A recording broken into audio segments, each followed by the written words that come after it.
Very good, thank you.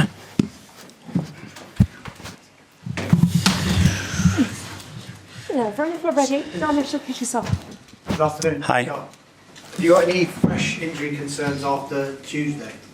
No, everybody finished the game well, and nothing to add, I think. Mikel Merino and Jurrien Timber, of course, were missing. Mm-hmm. What chance either of them or both of them being available for the weekend? No chance for the weekend. Are you optimistic that before the end of the season you'll see them again? I don't know. There's still a fair bit to do, so everything has to be so smooth and quick if they want to have a chance to play any minutes. Before we get into West Ham, I just want to ask you about the Champions League finals. Paris Saint-Germain, now you know who your opponents could be. It was a semi-final, of course, last season. One of those what might have been moments for Arsenal. Has that lingered with you at all, and does it almost make it the perfect final for Arsenal? It's what it is. We knew the level of the opposition that we had to face, either way, Bayern Munich or PSG. We know the quality that they have, and that's it. But obviously, we are as well very confident that when we get to that moment, we're going to deliver what we need to do. Mikel, you said you'd never experienced anything like that atmosphere that you did on Tuesday. Can you put into words how powerful that emotion, that unity can be now for the final 4 games of this season? Well, I would say crucial, immense, and needed, because what they can provide when we get the stadium into that emotional state, to that level of connection with the players, is just incredible. The players describe it. They are the most important ones, and they describe it like they never had that feeling before in the stadium, and they make them better. With that atmosphere that was there, after the game and in the few days after it, the celebration police has been out. I don't know whether you're aware of this, that a lot of, in some quarters, some people have criticised how Arsenal celebrate at the end of the game. I was expecting this reaction. What do you make of that criticism? Do you care? Well, first of all, I didn't know about it, but I don't know. I think you have to respect every opinion and place them where they belong. Where do you place them? Where they belong? I don't know. That's not important. You said last week you've got siege mentality in your makeup. Mm-hmm. Has all of the noise, all the criticism just made you, the players, and even the fans stronger in their unity? Yeah, but I'm assuming that criticism is positive and negative, yeah? I'm assuming. And when we talk about criticism, it's positive and negative. And that's what makes you better. I mean, that's when you want to set higher standards and performance levels that can give you the chance to compete for the 2 most prestigious competitions probably in Europe. You have to be prepared for that, because you know the challenge, difficulty of it, and it does make you better, that's for certain. I'm sure the mood around the training ground is bouncing just now after what happened on Tuesday. Have you had to do anything to refocus any of the players ahead of Sunday, or are they in autopilot and they know what's coming? We talked immediately after the game, and this is great. What a moment! We earn it. We will have time to prepare and get ready for that final. But now the focus, the attention, the detail, the energy, everything has to be put into West Ham. There is nothing else there, and we made it very clear. Just finally for me, Mikel, every week when I speak to you, it's 1 game less, 1 game less. You are so close now. Thanks God, because if it's 1 game more... You're so close now. 4 games from an extraordinary season, potentially an historic one, for something the club's never done before. What's your feeling and what's your messaging to the players and maybe the supporters as well? Stay present, live the moment, prepare,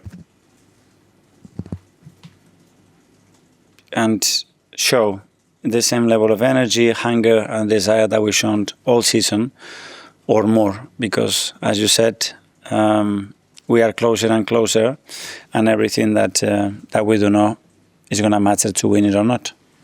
Thank you. Hi. Hi, Mikel. Good afternoon. Can I please ask you about Myles Lewis-Skelly against Fulham, who is the first team, first time you started him in midfield, played well against Atletico as well. Can you talk us through the timing of the decision and how confident you had in him before those games?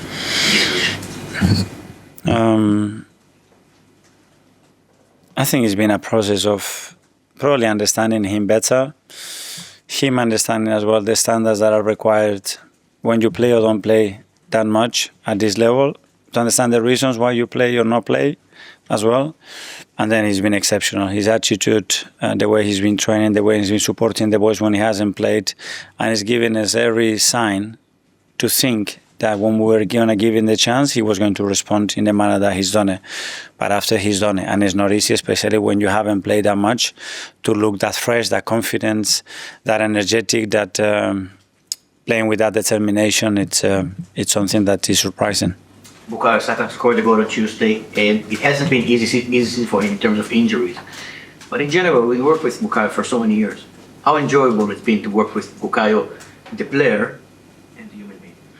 A joy. I feel extremely lucky. I said it from the beginning, to find somebody at the club that you can lean into at any level, knowing that he's going to respond, knowing that his heart is in the right place, knowing that everything that he does comes beyond certain values, certain education, certain principles. It's been a joy. And on the human level, I think we know him. And in the football level, what he has provided to this club and what he did the other night is just remarkable. Massive London derby this weekend. Is it fair to say that it's a game with big jeopardy for both sides? Well, understanding the context of the game for both clubs, it's huge, obviously. So we know the importance of it. We know what we want and what we have to do to win the game. Thanks, Dan. Dean? Hi, Mikel. How are you? Good, thank you. This week couldn't have gone any better for you. Before you even played in the Champions League, Manchester City dropped points at Everton, then you qualified for the final. Just talk us through the emotions you've had maybe since then, from being on such an emotional high, or unless you're still on that emotional high. I was in a really high emotional state after the game, obviously, because we know what it means to everybody, to the club. You could tell what it means to everybody, to our supporters, players, staff, straight after the game. But you have to believe me, straight after that, my concentration, my focus, my energy was, okay, West Ham, what do we have to do in the mental side, physically, tactically, technically, to prepare in the best possible way to go there and win the game. That's it. But you're so close now. Can you not even allow yourself time to enjoy this final cruise at the end of the season? I enjoy every day. I enjoy every day with the boys, with the staff. I love what I do, so I feel very privileged to what I do. I enjoy, but those periods are very short. I enjoy preparing a lot the game against West Ham now and understanding what we have to do, trying to pick the right topic, trying to understand very well our players, the situation that we want to generate in the game, how the game can pan out, how can we change it if we need to. So that's what I like. To your group of players, the next 3 weeks could be life-changing. They win the Premier League and they win the Champions League. As a manager, is this bigger than anything you've encountered even in your playing days? Yes, but that's if, and in football, if it doesn't work, we have to do it. What we're going to do today, what we've done today, that's a fact.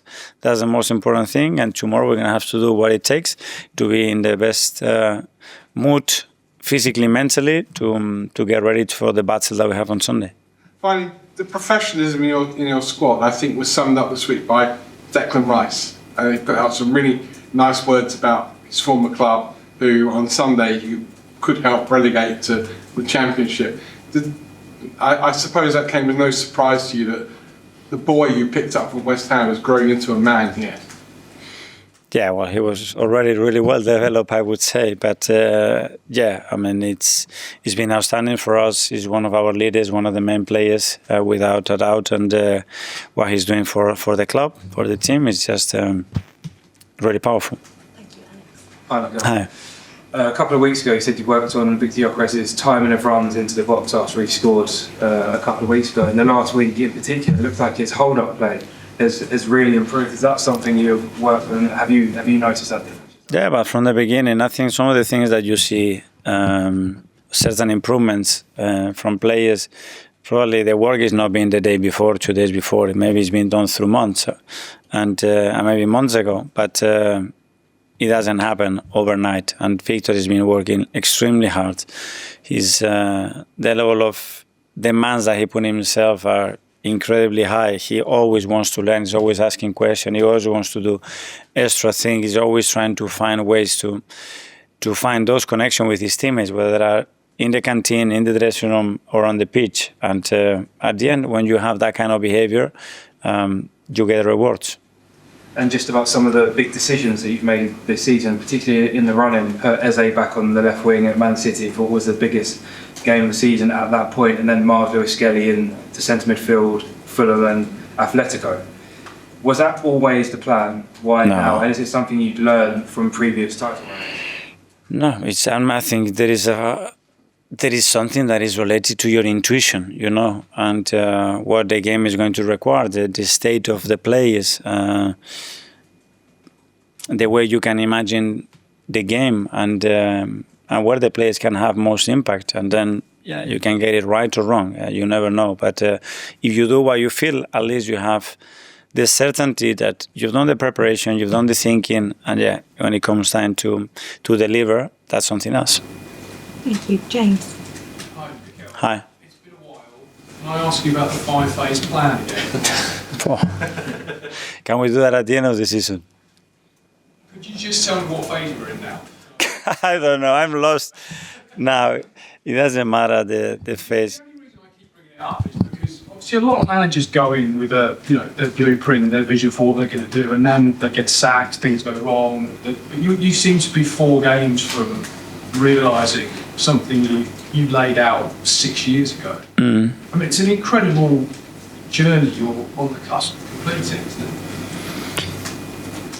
Yes, but again, responding to that question, at the moment it doesn't matter. Let's live the present. When we have time, we can talk about that. If we got the timings right, every decision right, and the most important thing is, okay, what's the outcome when it comes to the end of May? Perfect. Art. Hi, Mikel. Just in terms of David Raya, I think it's confirmed now he'd at least have a share of the Golden Glove for the 3rd season running. And this season, it seems like a lot of his saves come at big moments. So whether the game's 0-0 or maybe 1-0, and he's really sprung into action and concentrated throughout the whole kind of game. In those moments, what is going through your head when he makes those saves? And is it something that surprises you every time, or are you kind of used to it now? Well, first of all, obviously, he's been exceptional. His level of consistency since he joined the club has been something that probably nobody expected. Probably I didn't expect it. I think he has reached a level that it's incredibly high. And sometimes we take as normal some of the things that he does that they're not. But he has responded in crucial moments. Obviously, I think the team deserves a lot of credit for that as well, because the work that everybody puts in that phase for the 3rd consecutive season to achieve that, I think is remarkable. And with Myles, you mentioned understanding him better, and you obviously spoke about that with Emirates a few months ago. So with Myles, what things did you kind of, I guess, understand more with him as this season's gone on? Because I need to put the Myles Lewis-Skelly hat to understanding how he's feeling. And he's a boy that he was playing with under 18s, 21, sometimes he wasn't even playing. He was playing a different position. He comes in, he comes through. He plays in a completely different position that he's never played before. He's exceptional. Everybody's talking about it. He goes to the national team. He comes back from pre-season, and then he starts to realize that maybe he's not going to be a starter. So you need to go through those emotions, not only you, but the people next to you as well, the people that are giving you advice. And you have to navigate through that. And that's not easy. I understand that. It's easy when it goes so well for you, when it goes the other way. The temptation is going to start to point to people. and I need to understand that, and I need to guide him, and I need to give him my perspective, the reasons why he wasn't playing that much, and he took it on board. Not the first one. After 3 or 4 times, I think he realized, okay, I think if it's not this way, I don't think it's going to happen. Thanks, Tom. Hi, Mikel. We often ask you about injuries throughout the really previous few seasons and this season, but as we enter this final stage, only Mikel Merino has been out for a long time, and Jurrien with his muscular injury, the only ones for you missing. And can you this time have Gabriel available? You have a centre forward available this season. Mm-hmm. How important is that for your team to enter this final stage? Very important. It was great to witness the quality that we had on the bench the other night. If you compare that to a year ago, that's a very different picture. We have managed in the last week or so as well to have some more players fresher, and you could sense that as well. And yeah, I said it from the beginning, that's the most important thing. If we have that, we have a bigger chance to achieve the goals. And while it's really important to win, obviously, the Premier League games with the ultimate goal at the end, does it almost feel like for the players every game is almost an audition for the final, that they to get in your mind for that game? I don't think they think like this because they know the audition is every single day in training and what they are doing and giving us the headache like they have been giving us all season, but especially the last few weeks as well. Okay, what is the best team to start? What is the best team to finish the game? Hi. Last few matches we've seen more of Ben and Bukayo's relationship again on the right wing. How much of a strength is it to be able to play those two together again? Yeah, well, when you talk about the right unit, for example, I think the amount of minutes that they've played this season has been extremely low for different circumstances, and it's great. They have a really good connection, really good understanding. They have played many years together, and you can sense and notice that in a really positive way. And on Jurrien, I think at the time it was sort of hoped you'd only be out for a match a day. Has that just been a more complicated injury than expected? Yes, and that's been probably the most difficult thing to manage with the player, with myself as well, because we didn't expect to take so long, and at the moment it's not fit to play. Thank you. We'll go to 10:30 tonight.